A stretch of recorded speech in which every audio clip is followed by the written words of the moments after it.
I'm going to go ahead and call the meeting to order for the school board at least, since it's after 6. I understand we have one counselor missing who will be here any minute. And I'll call the meeting to order for City Council, and Councilor Hill should be here shortly.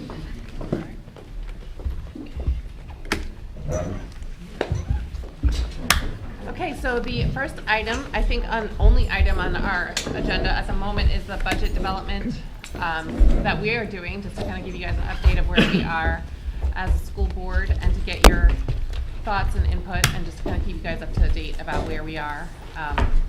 So I'm gonna cede the floor to Dr. Atkins, and then she'll probably give the floor to Ms. Powell. Yes. Thank you, Madam Chair. Good afternoon, council persons, and good afternoon to our school board. And I'd like to say congratulations to all of the new council members, Mr. Shook, congratulations, and to our vice mayor elected in January, congratulations, and to our mayor that was recently elected, congratulations. Thank you. So what I'd like to do now is to present where we are in our thinking in the budget development. We have conducted an analysis of our current programs and current staffing, and we have received input from a multitude of stakeholders, including our principals and our teachers, our stakeholders in the community, and our administrators and other internal stakeholders, and we have developed for you a proposal. We have presented this proposal to our school board on January 25th, which was this past Saturday, and we've made a few adjustments since that presentation. So I'd like to turn over the PowerPoint presentation now to Kim Power, who is our Assistant Superintendent for Operations. Good evening to you all. We're going to go through the first part of this presentation fairly quickly so that you can get into the meat of the request early on. So we'll have a brief discussion about what the focus and priorities are that drove these requests, and then again the meat of this is the request, and then there's some summary and wrap up.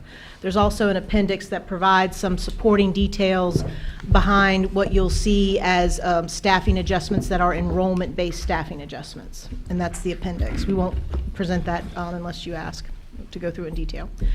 So the focus of the entire process of everything we do is equity in our strategic plan, and the intention of this slide simply takes the strategic plan, which was developed 2 or 3 years ago, and then what it does is it takes our key equity focus areas, and there are 4 of them, and it just shows how they align with the strategic plan, with equity foundations really being the foundation overall, and that just speaks to the fact that we want to be systematic, proactive in everything we do to implement positive change and ultimately change that can represent best practices. That's really what the drive is.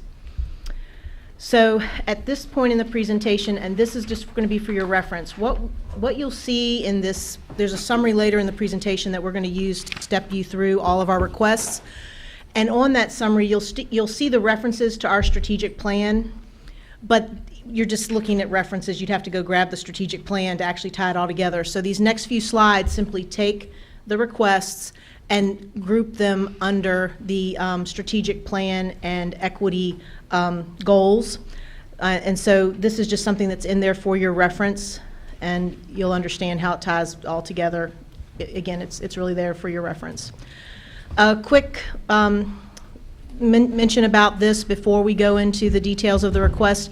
The Blue Ribbon Commission on Sustainable School Funding is a really useful report to look at because it actually talks about, and this was back in 2014, that in order to sustain the level of programming that our school offers, given inflation and other factors, you could expect a $2 to $4 million increase in the allocation that's necessary to maintain programs and sustain. This is just, and you'll see this come into play on the summary. We talked about the strategic plan. We talked about our key equity focus areas. And when you look at the summary, the next page starts to get into all the details. Everything falls under either advancing our strategic objectives and our equity goals, and we just talked about that. Competitive compensation and benefits. We're a people business. That's so critical to advancing our goals, our people. And then last but not least, maintaining valued and required programs and supports. So again, that's another way when you're looking at why are they asking for these things. Everything we're asking for falls in these three categories.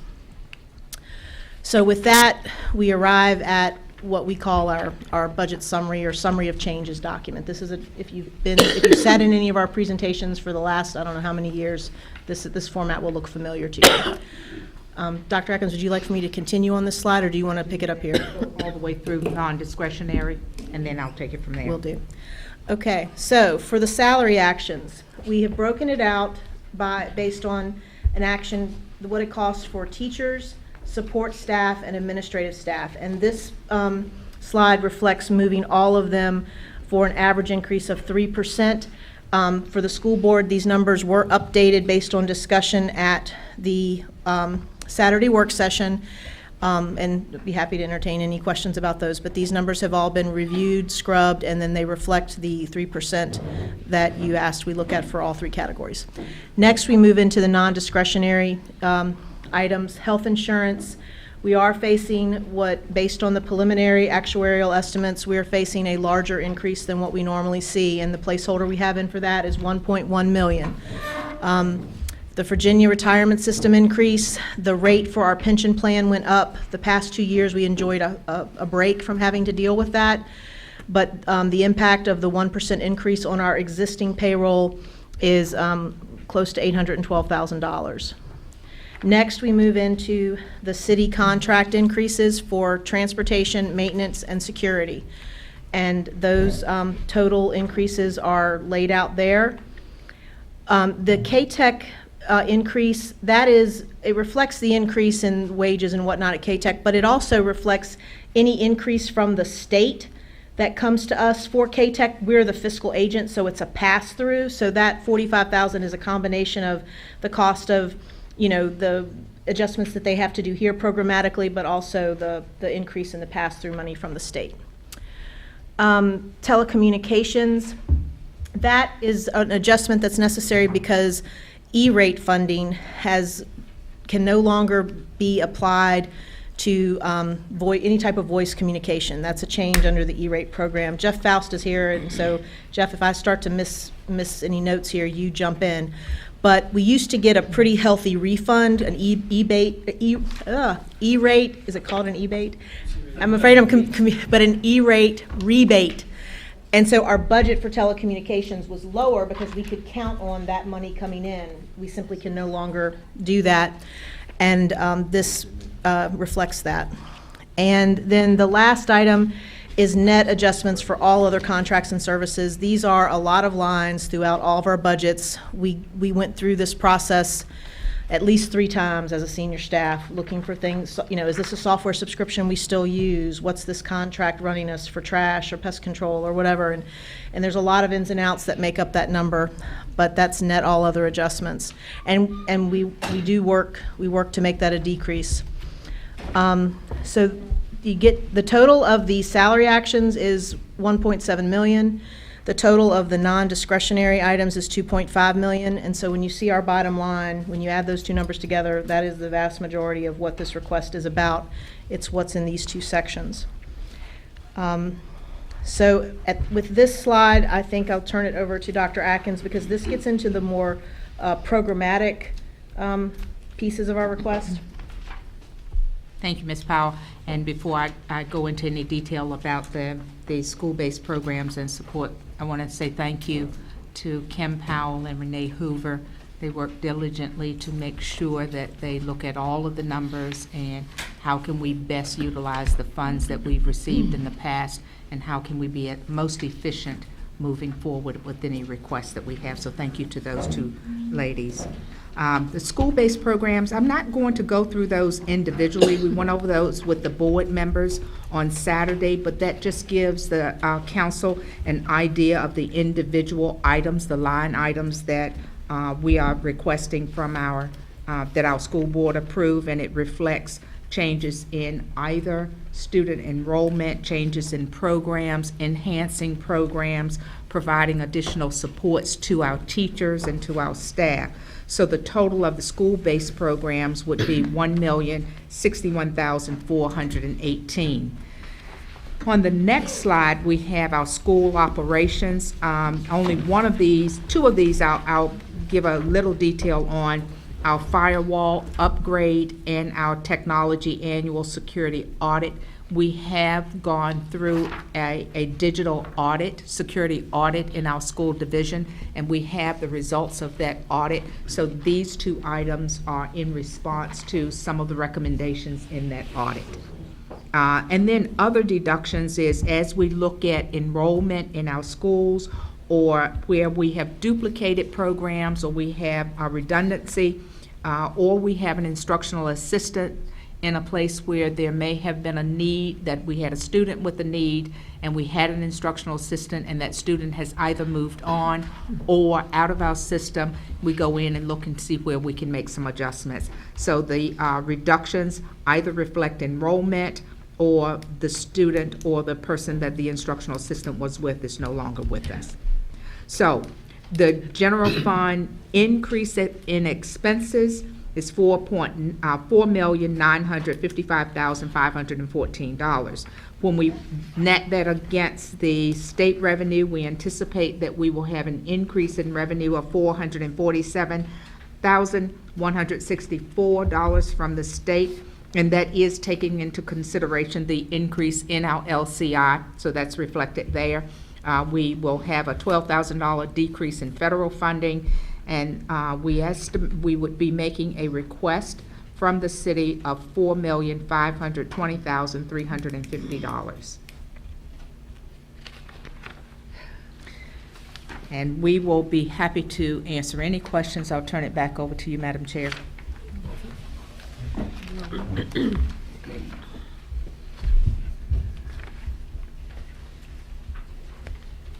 Does anybody have any comments or questions for us? That was an incredibly abbreviated outline of what we have just been discussing over the past several months. So I just want to give you that.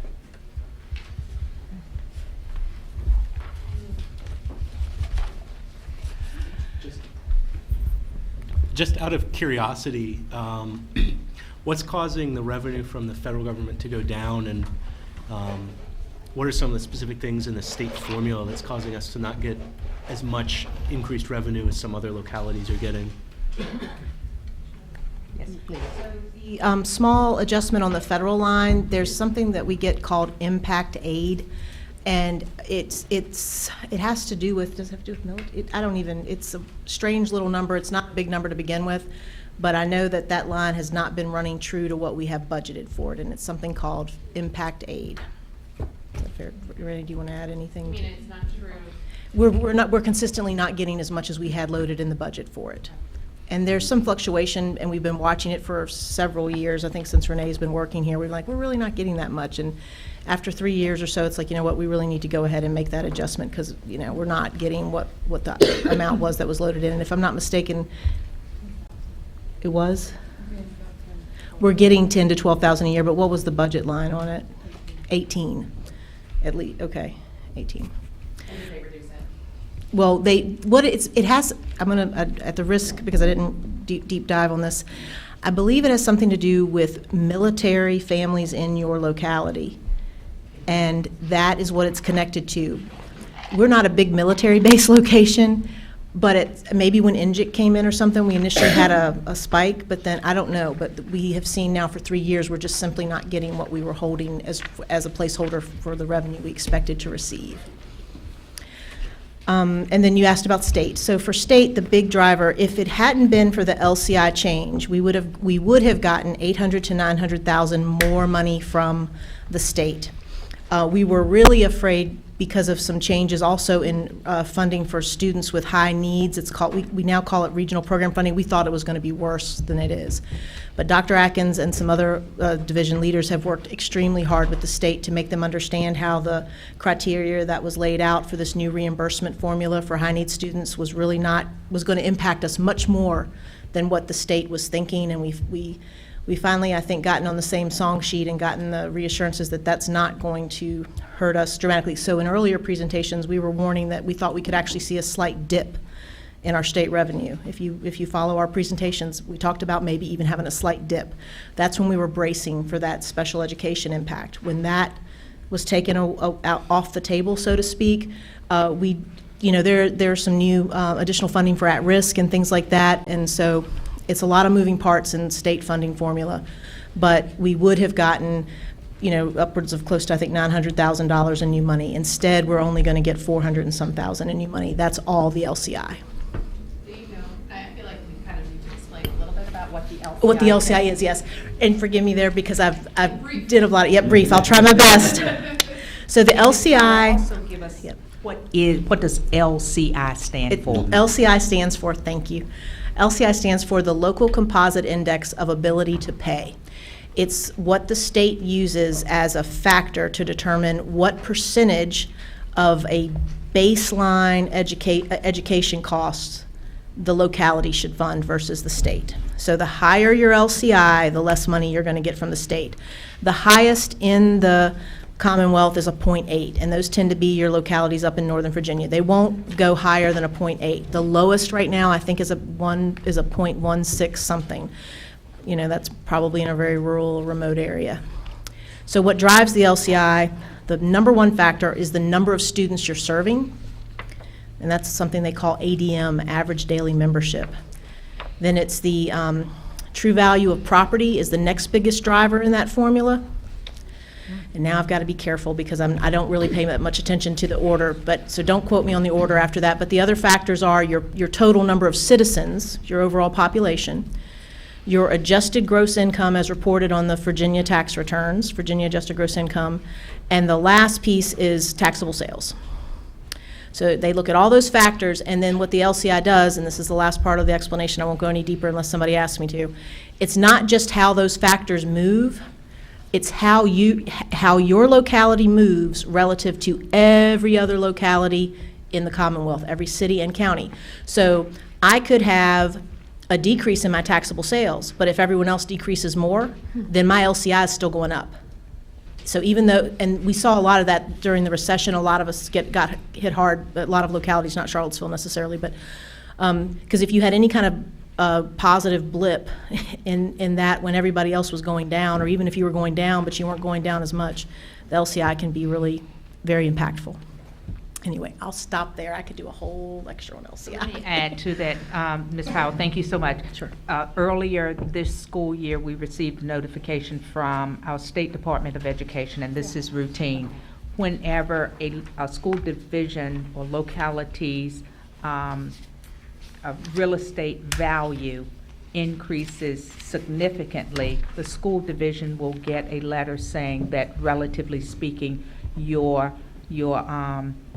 locality, the real estate has gone up. We were one of those. When I get a memo to certain superintendents, I know I have to sit up and take notice. So this year, they said, compared to the other school divisions in the Commonwealth, 132 school divisions, the real estate value in Charlottesville went up the third highest amongst those 132 school divisions. But again, as Ms. Powell said, Kim said, it's all relative because they give you that warning ahead of time, but then it's relative to how much everyone else has gone up. So it looked as if our real estate value went up about 23%. So we met with Chrissy and the city manager to talk about implications. We also challenged that number, and I thank Chrissy and the rest of her team. They helped us to challenge that at the department that does that calculation. We did not prevail, but we did challenge it. So it was just a heads up to say that we might not receive as much funding. Our LCI could go up, and it could have a significant impact on our funding. And here we're seeing some of that impact. I just, one of the sheets that I'm showing them is from the PTO president's presentation. Link into that. It's online. Yeah, it's online, and there. So I haven't shown the mayor yet, but I just want to indicate that is a document that kind of first of all, it's a lengthy discussion of the LCI, and then one of the last pages kind of compares Charlottesville to other cities in our Commonwealth, which I thought was very instructive in terms of why our LCI is where it is comparatively, and why our state funding, even though the state we don't have final numbers from the state, but all accounts demonstrate some generosity towards localities with respect to education spending. And certainly we are seeing a very nice increase, but it would have been more if the change hadn't been so dramatic. One thing the big thing that saved us from that true value of property increase really stinging was the look-back period included when our growth for student population was around 3%, which far outpaced the state average. So our growth in students really helped to offset the true value of property. Had it not been for that, the LCI impact would have been much worse. And it's hard because as a locality, when you get that letter to certain superintendents, you have no idea how everybody else's data is moving, and you really can't get access to it. So you just kind of got to brace, debate what we could on the true value. But we were fortunate that our ADM was really helpful the way that moved during that same time period. That was the average daily membership, by the way, enrollment. I have a couple questions. So, because it's a different format than last year and the year before, I think, so I just want to make sure I'm clear. What we're showing here is just the addition, basically the change that's above what we would automatically, I'm just trying to understand what this 4.5 million represents. It's above what would automatically be allocated to the schools through the formulas, or is it It includes. relative to last year is the 4.5? If you, our formula is they get 40% of any new Yeah. real estate tax that we receive, right? Right. So this year, I mean, I'm looking at that 4.5 number. We were looking at an allocation providing to the schools of 2.1 million. And above the normal formula, yeah, okay. Yeah, so that's a big gap in terms of what we were planning to provide, and we can talk a little bit more about that, but our number was 2.1, So the 40% of new local real estate taxes would have been 2.1, yes. which is not part of the 4.5. No. Right, so like we haven't, that's not, so if the estimated request will be the 2.1, and then whatever the gap is between the 2.1 Oh, yeah, and 4.5. it's not additive, right, Yeah. right. And then the positions that were filled last summer on a one-time funding, they're now built into your regular budget? 'Cause I'm They not- are built into 'cause I'm our not regular seeing budget. them here. That's listed. the 468,000 that we provided for the gifted teachers. And that wasn't even for the full number they needed. So are you going to be able, what is the plans for that right now? Like the ramping of that? Because we didn't provide funding to cover everything. I think some of it you came from your own funding. Our fund balance, right. Correct. We pulled funding in from one open position that was already in the budget, and we also took funding from the fund balance. So we've made up that one position, and it's reflected here in the budget, and we also have we pulled it from the fund balance, so we don't have to replace that. Well, we add that position in the budget, so we're covering that position also, both of those. And if I may, at this point in the process, Ms. Hill, the teacher compensation line, we take exactly who's in our payroll, which includes those teachers at that point, and all the calculations are done based on that. So because to your point, the one position we had from fund balance, we have to fully recognize that position now in these actions, because you can't budget an ongoing cost from fund balance. But it's not delineated. We could certainly do that, but it is in those numbers. At the top. So the numbers include the new teachers that That's right. We did All of out of them. budget cycle last year. All of them. What we do when we add that, we go back to our board and we do a budget amendment to request that the money, that the board approve those funds being added to the budget. So in August, I think it was August or September, we went after speaking with City Council and receiving the allocation, we went back to the board and officially had the board to vote on adding those funds to the budget. So then when we roll the budget over, it is already in the budget.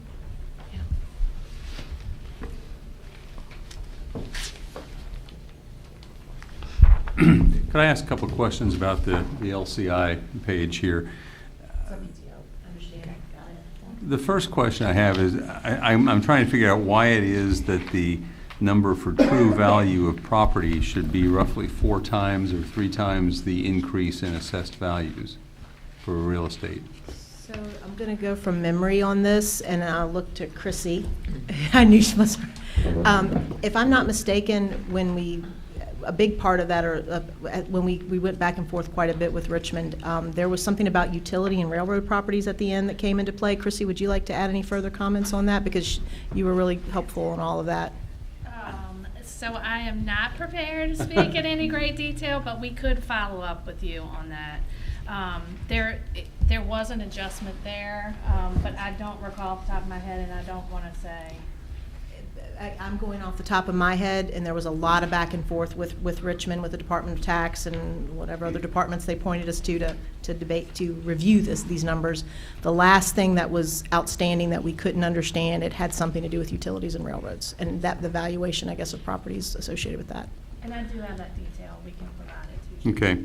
The second question, I notice on this that it says this is data reported 10/31/2018, published 1/31/2019. Is there 2020 data available that we would expect to have wrapped into anything, or are we stuck with a year plus old Everything data? the state does, everything is always looking in arrears, because they have to take whatever time it takes to pull in everything from the CAFR, the Auditor of Public Accounts. They take time to consolidate things. So everything is usually looking back at least 2 years.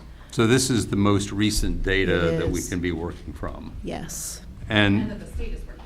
And yeah, yes. okay. And just to, looking at old index, new index, it says that we're changing 1.14% increase. Is that a good thing or a bad thing? So that's anytime the LCI goes, anytime the local composite index of ability to pay, the LCI, anytime LCI goes up, you're going to get relatively less state funding, because the state views the locality's relative ability to pay as higher. So so in that case, an increase is not a good thing in your LCI when it comes to state funding. You know, you could do the glass half full and say, well, it means that there's a more vibrant local economy or whatever, but at least that's what the state would tell you. Well, my question was a little more limited, and I suppose I should have limited it appropriately.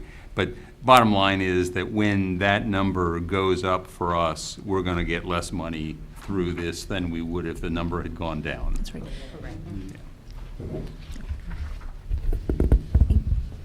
Can anyone let me know what happened with our insurance to make it jack up 15%? So would you like to, Dr. Atkins? Yeah, it's based on our claims. We are self-insured, and being self-insured, and we've been self-insured in the school division long before I came in. We went out of being self-insured during the downturn of the economy, and we went with the market. And then as soon as we could, we came back into a self-insured position. So we pay claims, our claims experience up to a certain threshold, and then when we reach that threshold, then our carrier provides the coverage. So what they do is base it on those claims, and the claims experience is over a year. So if you've had a number of claims over the year, then you can expect that 15%, relatively speaking, across our region and across the Commonwealth is not abnormal. We have been able to hold our cost. When we see it escalating like that, oftentimes we will get our broker to get busy negotiating with our carrier. And if we cannot reach a comfortable place with our carrier, oftentimes we will go out to bid. We try not to do that too often, but we will go out to bid. Last year we went out to bid again because we were getting a higher percentage than we felt comfortable. And we ended up with the same carrier, but at a lower rate. So it's a variable. It's a placeholder at this point? And we are still working with them. Yes. Exactly. They actually recommended 30% increase as a placeholder, but that's not unusual that their recommendation would be significantly higher than what we put in.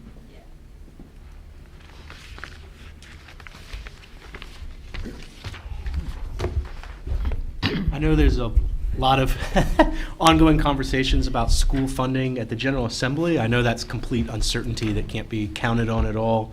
But do you foresee that there's even potential that the amount of state revenue could increase, or do you not see that really? I know that's hard to guess, but would that make a marginal difference, or could it significantly change that number?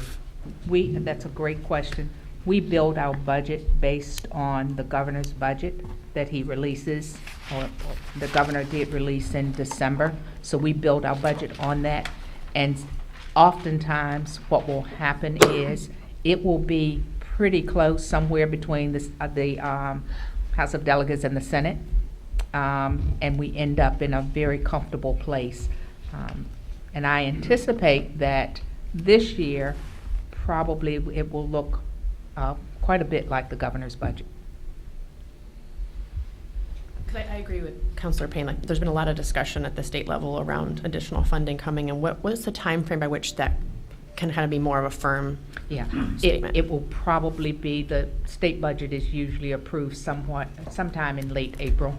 Okay, so it's after our budgets are approved. It is. The General Assembly has to finish all of its action, and then it has to go through all of those processes, and typically is sometime in April. We have gone as far as well into June, and I believe it was 2 years ago that the state was a bit slow in passing their budget, and we can't settle ours until the state passes theirs. As I look at one of these pages, it talks about a specialist for annual giving. I take it that's apparently a new position? That is a new position, and let me explain that position. We are in the process right now of taking a look at the reconfiguration and preschool. What we have realized over the years that we have a very philanthropic, generous community, and we have received indications that there are a number of our citizens in the community who are interested in supporting the work that we do around preschool, around some other areas that they want to contribute. So we don't have a staff member specifically dedicated to developing the relationship with the community in that way in order to generate those funds. So this position would be specifically geared to doing that, setting up a foundation and developing that relationship in the community to help offset some of the costs. Presumably going beyond bake sales. Yes, sir. Yeah. And this is a position that the board has desired for quite a number of years, and that we can see the value in putting it in, the dollars that it could potentially generate. And if I may, whenever you see a reference to something with a position, please know that that's not just someone's salary. It's always salary and fringe, which is FICA, pension, and an allowance for our average health insurance cost. Based on, so just know that you're not looking at like, well, that's a proposed salary for that position. There's the fringe that's added onto it. If simple math, it's usually about 30% for FICA, health insurance, and pension.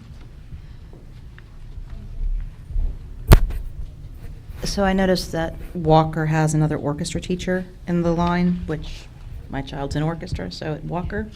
But I was just wondering if we're looking at the numbers of elementary schools kids and showing that we're going to continue with such a heavy, I mean, there was, 700 kids who started Walker this year?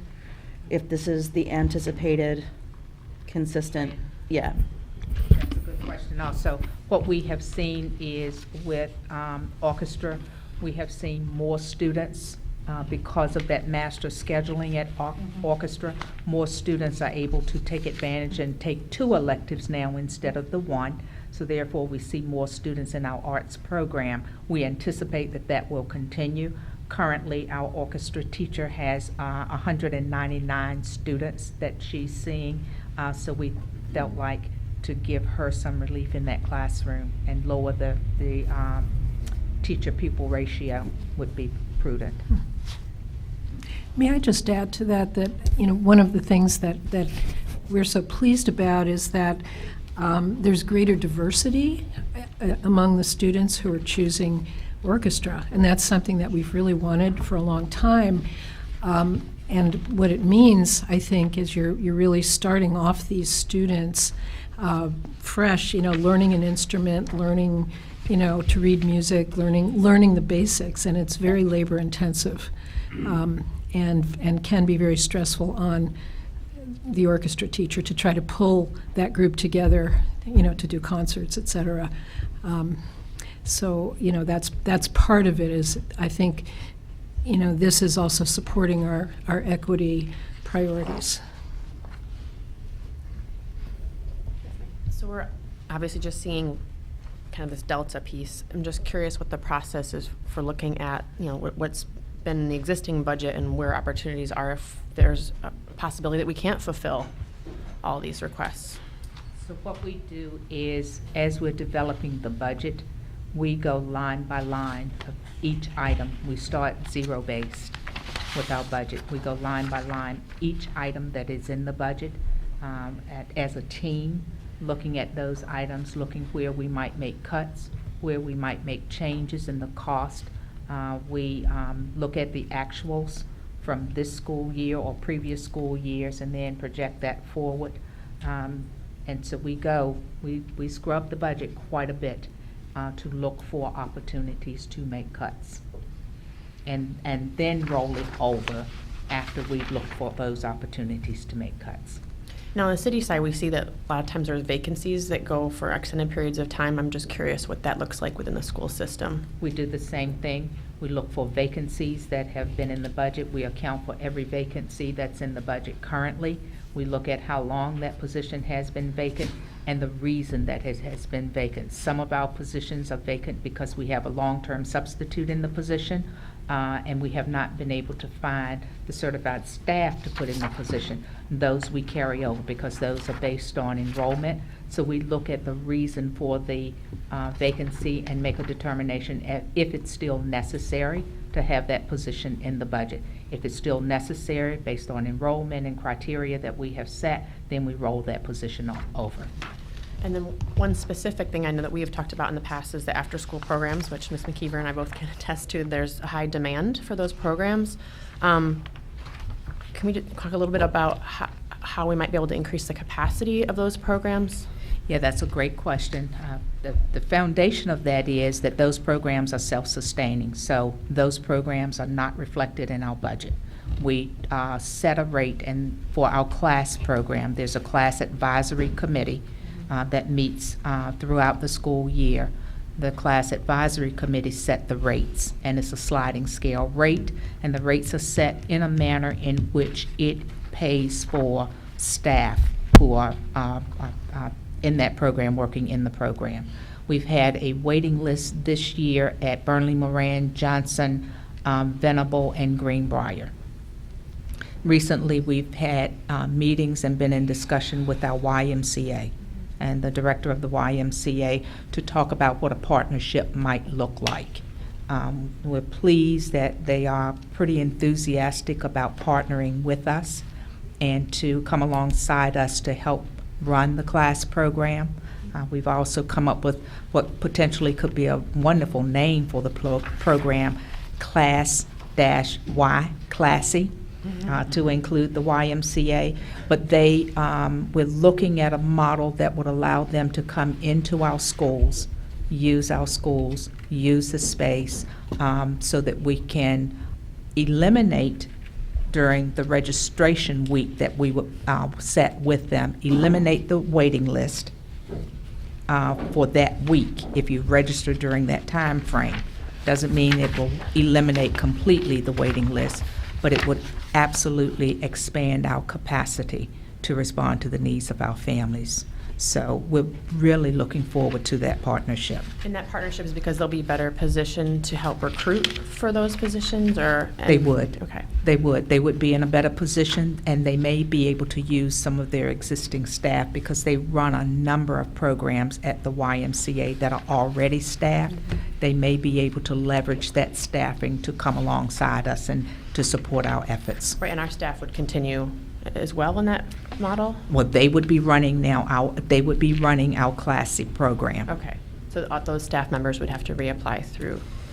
We'll talk about that. We're in negotiations now, talking with them about, we have some full-time employees in class who have already earned benefits in our system, and the last thing we would want to do is diminish benefits. So we would be looking at, will it be necessary that we grandfather some of those full-time employees so that they can continue with their benefits? We have a number of employees in that program who are very close to receiving, getting to 30 years or a place in which they're vested in the Virginia retirement system, and we would not want to do anything to jeopardize that. So grandfathering employees is I was what. also asking because they're also very close to some of our children. And I think Absolutely. that continuity is just really important for the kids that are, in those programs. So I thank you. agree.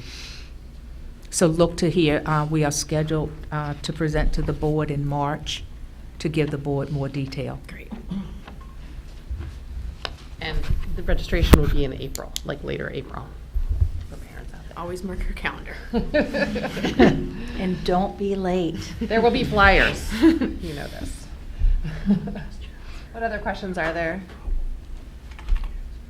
I don't have any questions. I just got to go back to the number that's being requested now. Later on, I don't know when you get to your presentation, but we really got to talk about that because I'm still trying to close a gap on the city side. That's huge. Yeah. Well, one of the things that at our work session on Saturday that we took note of was the non-discretionary contract amounts. And I think that that's something that would be good for everybody to be aware of, because those are contracts with the city or with the VRS, Virginia Retirement System, that our division, we can't control those costs, although, maybe there's some areas in there that could be looked at as well. There's quite a big increase, for example, in transportation and maintenance. And I don't know if there's room in those categories to make adjustments, but it's something just to be aware of. And I'll just, am I on? I don't have too many comments at this time because we haven't received our, the full presentation on our budget. So I don't even know where we could fit it in if, I haven't seen the numbers for ours. So once we have that meeting, then I will have a better understanding. Just in case if people were wondering why I'm quiet.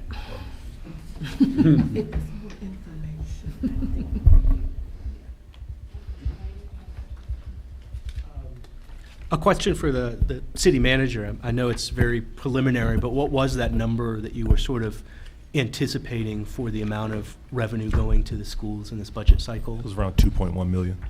And that represents the 40%? That represents the 40%, yes. So that is historically a minimum that is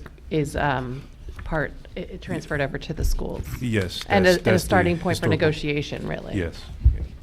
But I mean, if you look at historical or amounts that we've given, when you look at 19, we were given, it was about 1.6, but we gave 2.7. And then again in FY20, 40% would have been about 2.3, but we gave 3.4. So, we've traditionally, historically been helping. Absolutely, and that's, yes, exactly. Yeah. And that's something that we're very grateful for. And one of the things with the LCI going the way it is, I think that's a very unfortunate, it's fortunate for the city but it does affect the schools in this way, especially with respect to, since we are in the people business, and so much of this is making sure that our they continue to be insured and able to live around here. Yeah, like I said, I want to help as much as I can to continue to do that as we've done historically, but as I'm saying now is that based upon our budget numbers, that additional $2+ million will really impact us in terms of trying to close our gap.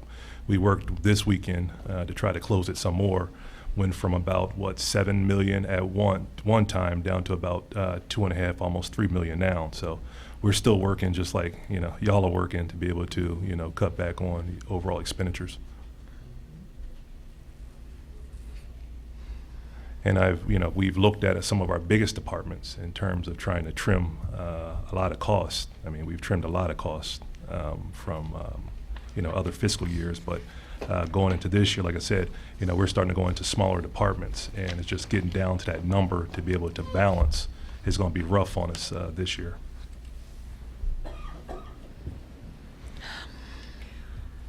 I'm just curious if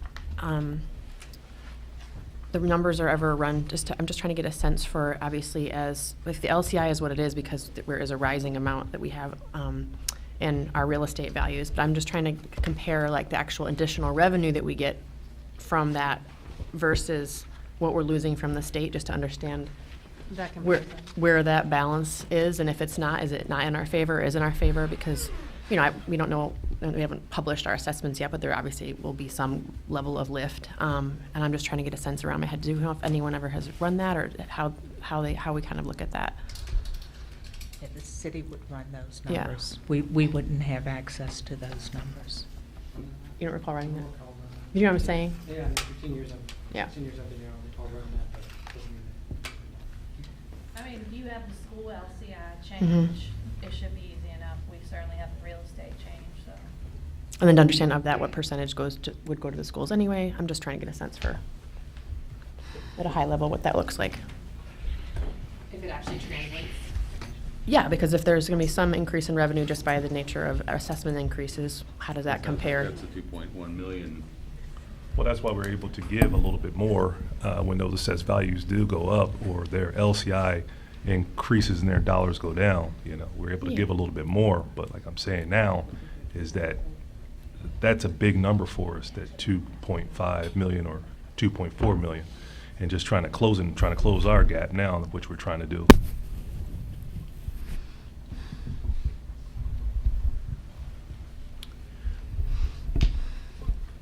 I know that we're not close to where we need to be in terms of teacher pay, especially given the cost of living. And I routinely, I'm sure as everyone here does, talk to people who are teachers who moved to Waynesboro or other outlying areas.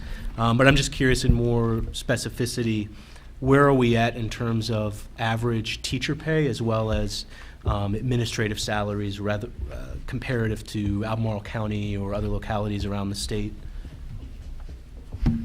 That's a good question. What we did last year is we had a third party to do a market analysis of teacher salaries in Charlottesville and compare those salaries to other school divisions and also compare those salaries to the market. As individuals graduating from college going into the workforce, with a BS degree, what could they expect their salaries to be? So currently, we found out from that analysis that we were in some areas with surrounding school divisions, we were slightly above, and in some areas we were slightly below. It depends on the number of years of experience. However, we found that the market analysis put us significantly below the market, with our starting salaries being in mid-40s, upper 40s, and the market analysis showed that salaries should be around 60. So we've been trying to close that gap for quite a long time. So our starting salary, and if the staff member could help me, trying to turn to it as fast as possible, our starting salaries for our teachers for this school year is $48,000, and that's just with the BA degree, $48,143. And so I think that's slightly above our nearest competitor. And the top of our scale is after 29 years, you go from 48,000 to 73,774.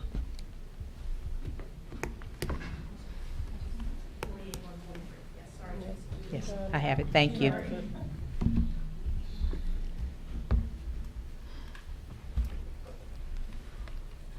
One of the areas that we've also looked at is teacher shortage, the supply and demand.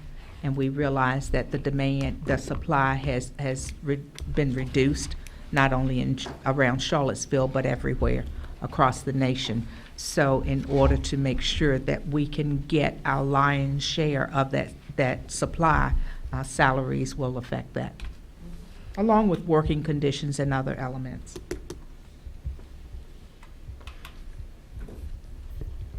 Question about the, the line for city contract maintenance. What's that contract? What's the deal there? So the city does all the facilities work in our buildings. That is a contract that we have with the city, and this is what the city estimates the increase to be next fiscal year, to provide maintenance to our buildings. Do you know what that amount is this fiscal year? How much of an increase does that represent? 12%?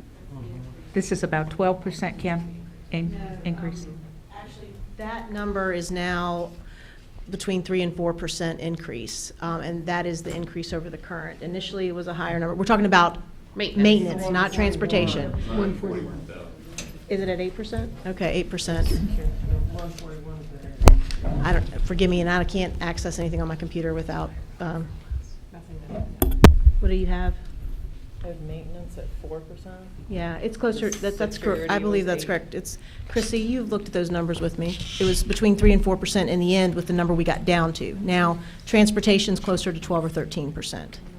So the underlying amount for maintenance would be roughly $3 million, going up by 141?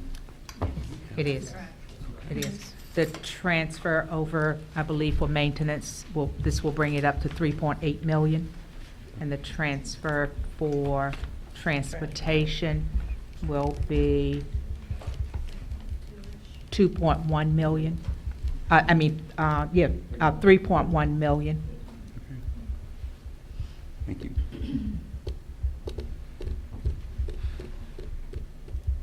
So, Madam Chair, I just wanted to add a couple of comments in.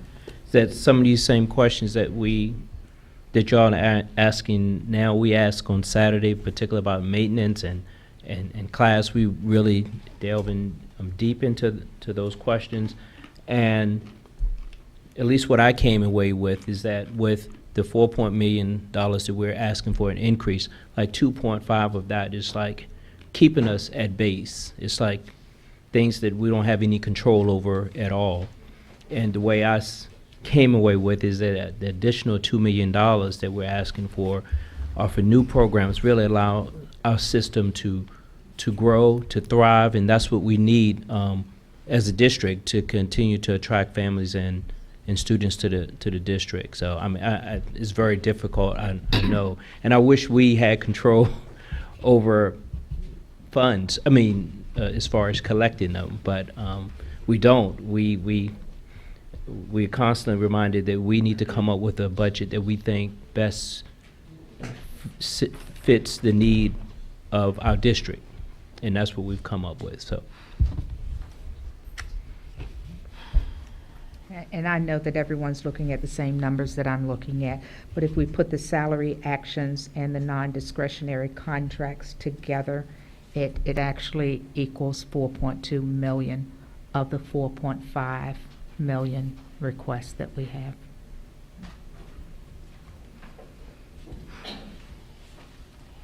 And So- I don't, go ahead, I'm sorry. Someone mentioned that something was updated Saturday after your meeting. What was what It's changed there? represented here. What we do is we take a look at each of these line items, changes, and we have those updates. One was, for instance, is literacy coaches. Instead of 2, we have 3. Some small tweaks that we've made there in those areas. So the salary action and the non-discretionary contracts, this page was the same Saturday as it is now? Actually, what we asked the superintendent to do on Saturday was, she had made her initial suggestion, and I'm never going to be able to find it, I'm sure, but was to have teachers move up an average increase of 3% and have support staff move up an average of 2% and have administrative staff move up an average of 2% for a total of 1.9. So we asked her which now is very confusing to me. Don't let it be.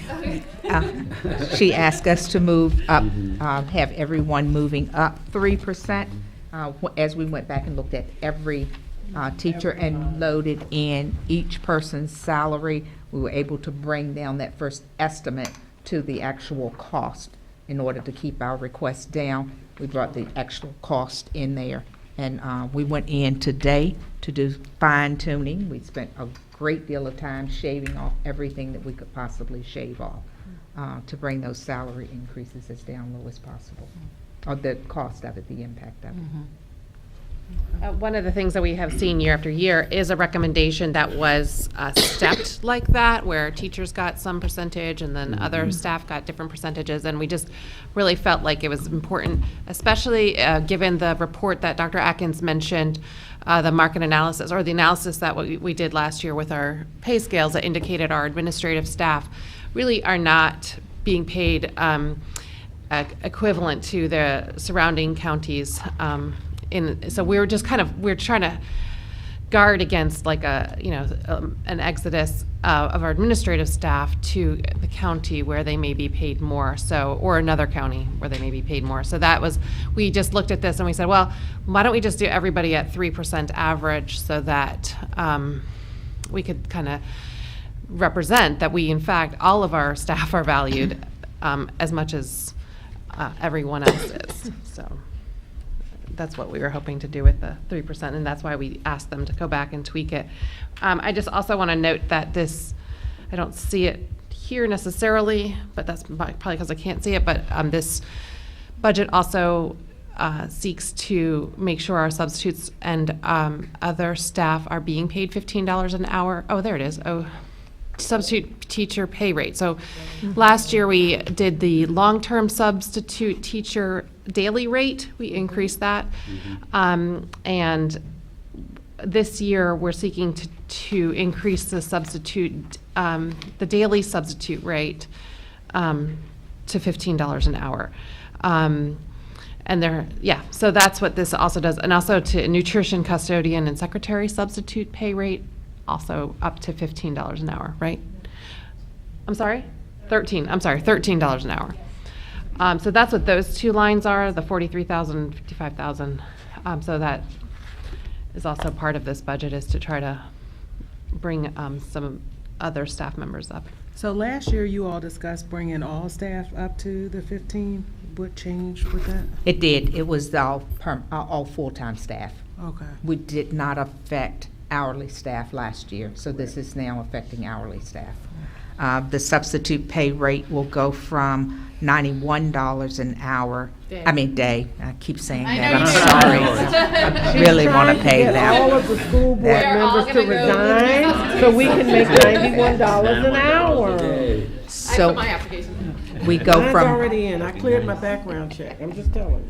we would go from $91 daily rate for our substitute pay to $105 daily rate for substitute pay. Relatively speaking, if we go with the surrounding school division, their rate is $85 a day. In comparison to our 91 current, I'm not sure what salary actions they may take, but they're currently 85 in comparison to our 91. Couple questions further.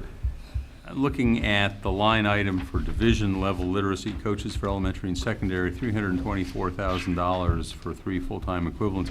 I assume there is something significantly more than just pay involved in adding those positions. Fringe benefit, Well, even more than fringes. That's 3 staff. That's how much it costs for 3. because your fringe Division benefit level rate's around coaches. 30% a person. They're 260-day employees, so they work year-round. In comparison to a teacher's salary, which is a 200-day salary. gotcha. So Okay. that's where the differential comes in. I was trying to do the math. and That's it exactly wasn't coming right. out right. Yeah. I The went to teachers, Charlottesville Public Schools. I can do this we math. know how to do that. Teachers, we typically base on $84,000 a year, and that includes fringe. Right. But that's for 200 days. Okay. So I'm going to reflect my ignorance. What is the Clark Seal program? SEAL program is social emotional learning. That is a program that is specifically geared towards helping our students with regulation, self-regulation, and we are growing that program at Clark. They have it at the 3rd grade level now, and it'll be moving up to the 4th grade level. Then we'll have that program in 1st through 4th grade at Clark. Okay. Thank you.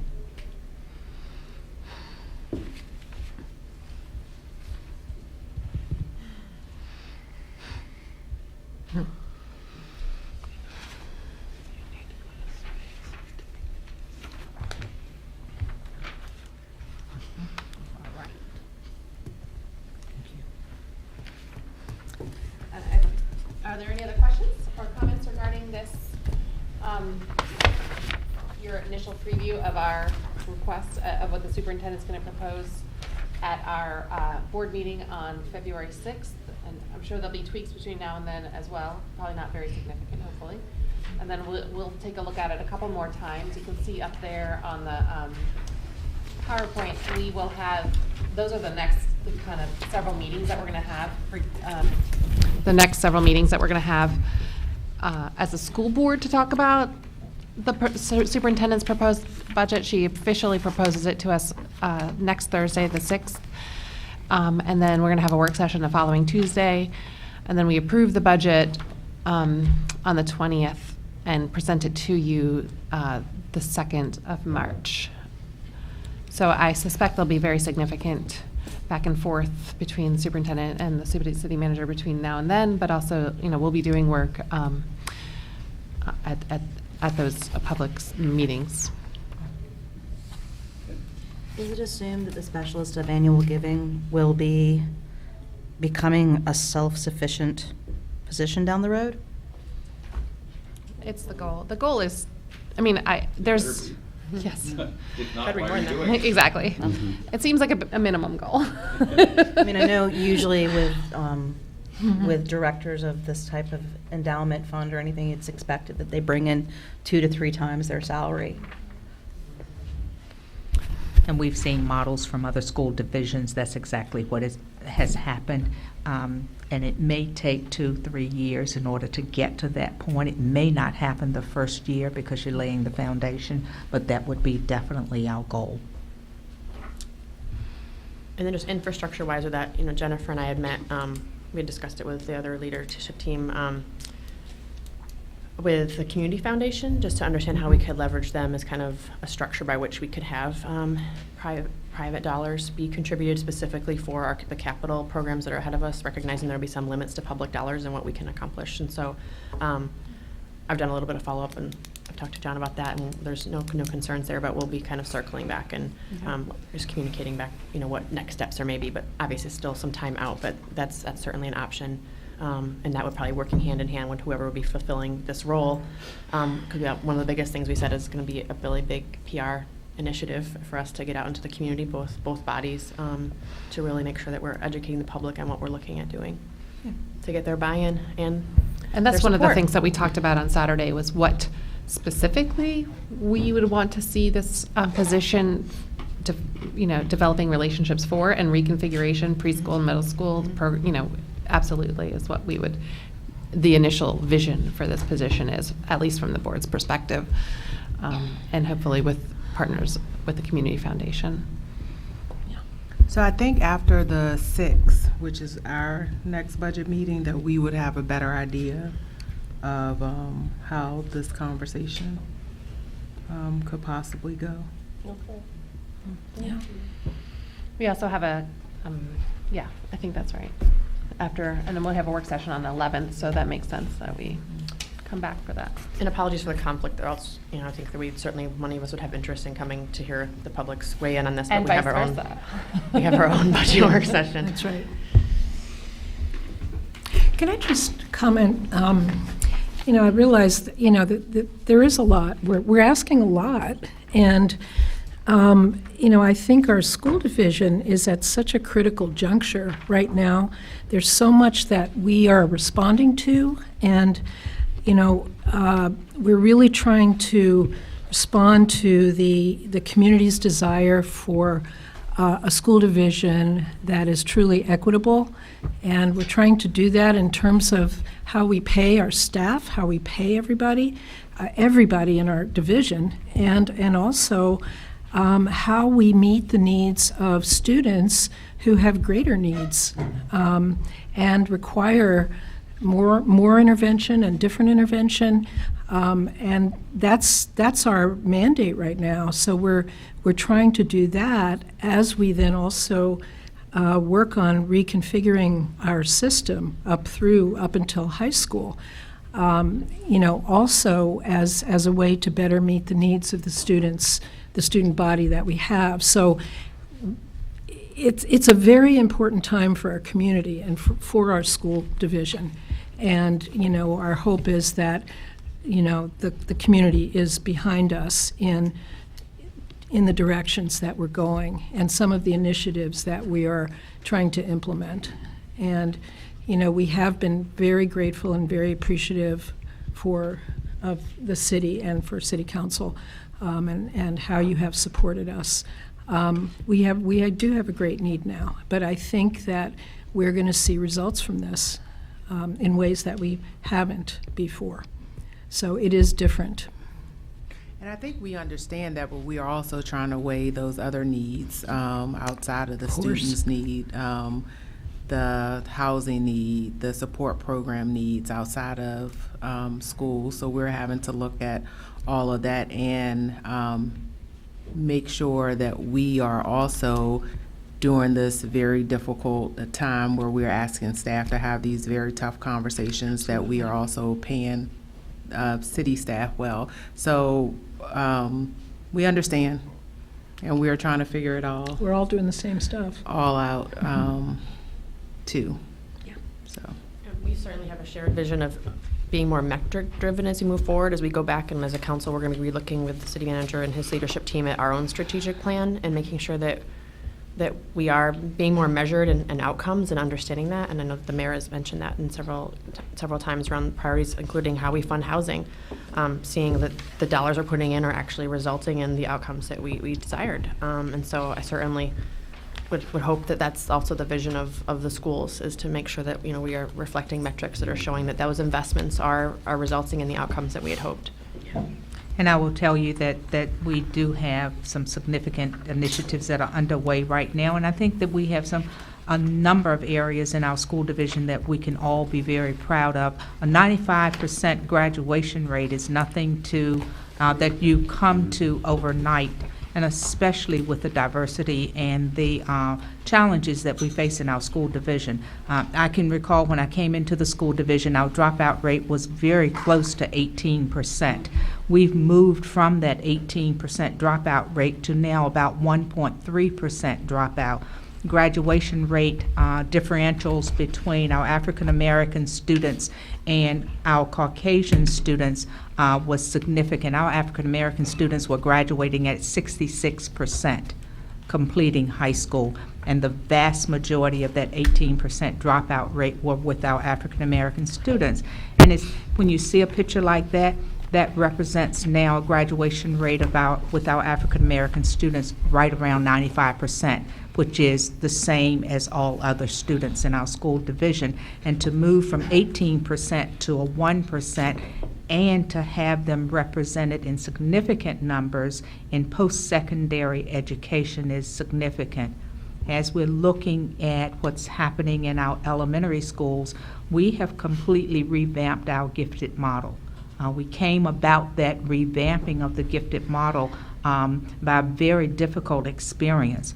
However, what we're finding in our elementary schools now is that our model is being watched and is being considered in many other school divisions, because we no longer have an isolated program, but we have a push-in program in which all of our students, our African American students, our Caucasian students, our Latino students, all of them are being exposed at the same time to a very rigorous curriculum, and we are seeing the payoff in big numbers with enthusiasm and with willingness to engage in the teaching and learning process amongst our most reluctant learners, our African American students. And we're looking at the changes in our orchestra program, the changes in the number of students who are making the choice to engage in honors level work. So those are significant changes that are happening in our school division. The more precise teaching around literacy is happening currently in our school division. So we've gotten some good results, and we're looking forward to all the investment the City Council has made in our school division really is turning around our school division. We also have a partnership with the University of Virginia, where the University of Virginia is helping us to train our teachers in the delivery of gifted education, gifted instruction. And so starting in January of this year, there were 22 of our teachers who are now enrolled in certification at the University of Virginia to receive their certification in gifted education. In the beginning, we didn't think we would fill 20 seats.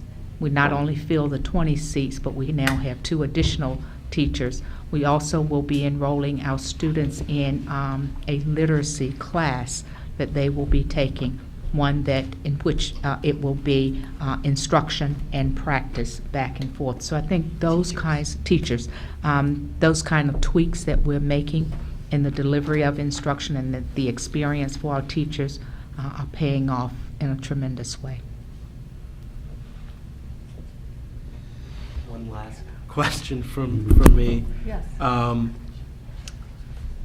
Just sort of at a high level, what kind of work do you see the literacy coaches doing, and what kind of programs and work would not be able to happen if those positions aren't funded? Again, a great question. In our schools right now, we currently have reading specialists. And the reading specialists do a tremendous job working with our students, providing intervention for our students, and helping our students. Where we still have a need is providing a coach that works alongside our teachers. Because as the reading specialists are providing for the individual students, our goal is to increase the rigor and the effectiveness of our delivery of instruction in the literacy area. So that will be the job of our literacy coach. At the division level, we have a new literacy coordinator, and we've laid out a long-term plan to affect literacy in our school division, and a part of that is providing that level of support for our teachers. You also see in our budget that we have aligned lesson plans. We're working with staff and with supports and teachers and coordinators to actually look at how we align what we are delivering with the printed curriculum, which is a major step forward in the delivery of high quality and rigorous literacy and in all areas, math, science, and in all of our areas. What's the story behind the Beaufort engineering teacher? Is there a new program coming? Is that adding another person to an existing program? That's another one of our good stories. This year at Walker, we put in place a pre-engineering program. What we were finding is at Beaufort, we had a number of students who are taking advantage of the engineering program, but not as much diversity in that program that we certainly want to have. So this year, we put at Beaufort a pre-engineering program, at Walker, thank you, Ms. McKeever, at Walker, pre-engineering program. And currently, we have a little over 300 students who are enrolled in that pre-engineering program. So we have a pretty... school. Yes. Yeah, it's a very popular. It is incredibly popular. It is making a huge difference in the engagement of students. So we have that large group of students who will be moving up to Beaufort, and they will be continuing on with engineering. So we currently have one teacher at Beaufort, and we realize with that large number going up that we will now need 2 teachers at Beaufort. Of the 300, how many girls, how many boys? I can get you that information. Is it roughly 50-50, or is it? We would not hazard to guess. I can tell you there's a We great would be deal of wrong. diversity. I mean, my daughter's there. There was a lot, I know a lot of young girls who are in the engineering program. My child did not want to be part of it, much to my disappointment, but.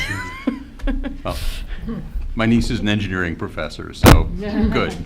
Yeah, we're pretty excited about that program and the synergy that's happening around that program. So we're seeing students who did not have any idea what engineering is all about, a part of that program, and really because it's so experiential, it's hands-on, and it's really design concepts that's being taught, they are part of that program. Matt Shields helped to develop this program, so we know the quality of work that he does at the high school.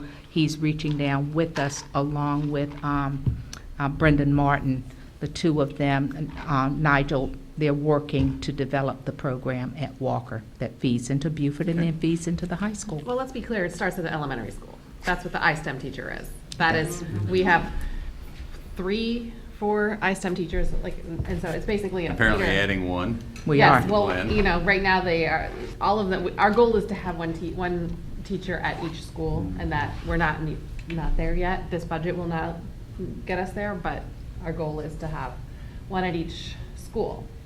And so it's just, you know, this is just a pathway for kids to learn about all of, you know, iSTEM and to take advantage of the rich offerings that we have at Walker and Beaufort and at the high school around it, so that they feel comfortable with the subject matter as they move forward. Cool.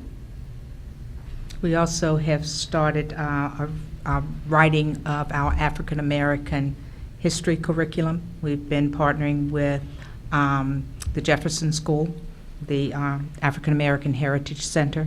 They have been instrumental working with our staff to actually help us, assist us in writing our African American history curriculum and our local curriculum and what has taken place in our community over the years. So our students and our staff, they're really excited about the progress that we're making in that area. But there's not a line item for that in this? Is that because you've already got money appropriated for it that you're just continuing with? You do see some professional development that's going to be happening over the summer along that area. So we didn't put in an additional staff member, but Okay. we did put in professional development during the summer in curriculum writing. A Okay. part of that aligned curriculum work that's happening, we're going to have to go in and tweak how we deliver and insert. Even though you have the curriculum now, you have to insert the curriculum into what you're actually delivering to teach and align the resources. So we'll be working on that this summer, along with the Jefferson School. This is a total parent question.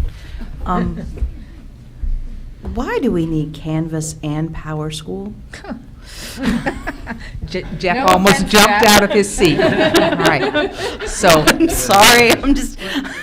Power School is a student information system in Okay. which we house your students' emergency information, parent contact information, master scheduling, all of that.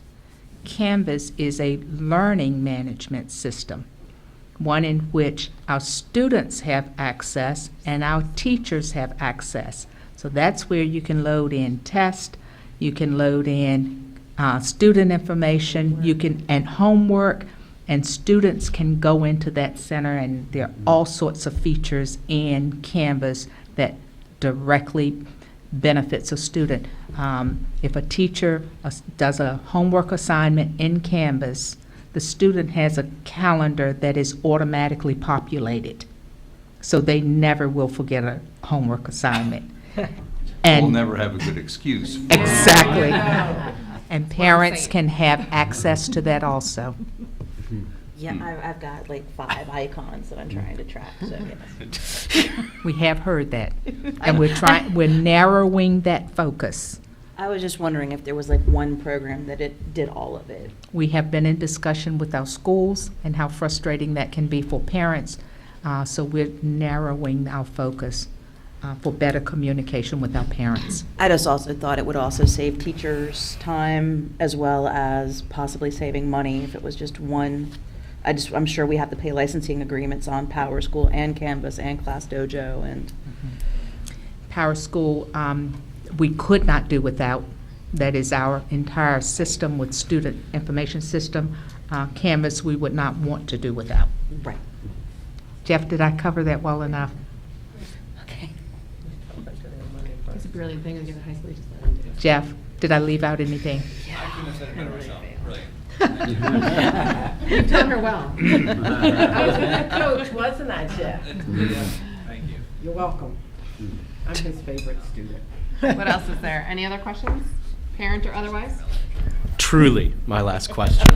The transportation line, or sorry, was someone else calling? The transportation line item just made me think of this. This is just purely out of curiosity. Is it accurate that our city school bus drivers don't have benefits while Albemarle County school bus drivers do have benefits? That is correct. Well, Full-time benefits. Full-time And- benefits. yes. They have benefits, but they have to pay a higher rate because they are I see. not full-time. So we do have benefits, but they don't get it at the same rate that a full-time employee. Ideally, we would love for our bus drivers to have full-time benefits. This cost increase does not reflect that. But there are challenges. All right. Because Albemarle school system runs their transportation. We subcontract, and there is some equal opportunity challenges with the categories of employees that we're trying to work through. Thank you. Any other questions or comments? We really appreciate everybody gathering today, and I hope you found this useful. And if you have questions, of course, reach out to us. We're always happy to talk with you all and answer any questions you have. And I feel like this is just beginning of the discussion that as we move forward. So if there's no questions or comments, hearing none, we'll stand adjourned. Thank you. Sunday.